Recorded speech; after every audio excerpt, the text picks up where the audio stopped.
So why this happen कि अगर ये व्हील इस तरह से खड़ा है, there is no force on it, then it falls. But whenever I apply a force on it, then it travels a certain distance.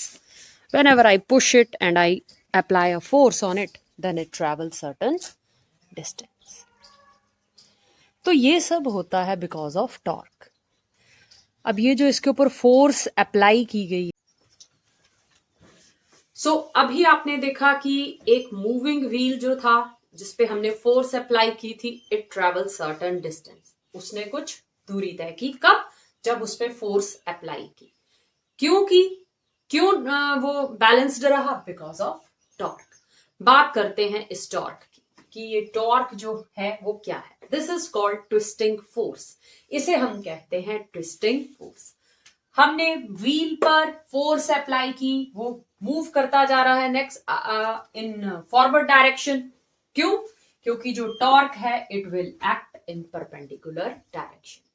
Wheel पर force आप अप्लाई कर रहे हो अगली दिशा में, फॉरवर्ड डायरेक्शन में रेस कंटिन्यूसली प्रोवाइड करवा रहे हो, या फिर आप उसको हैंड से फोर्स कर रहे हो, पुश लगा रहे हो, then there is a torque. वहां पर एक फोर्स एक्ट करती है जो कि उससे परपेंडिकुलर डायरेक्शन में एक्ट करेगी, जो कि क्या करेगी, इस मूविंग व्हील को हेल्प करेगी स्टेशनरी रहने में, मूव करने में, अपना बैलेंस बनाने में. इस रोटेटिंग ट्विस्टिंग फोर्स को ही हमने क्या नाम दे दिया?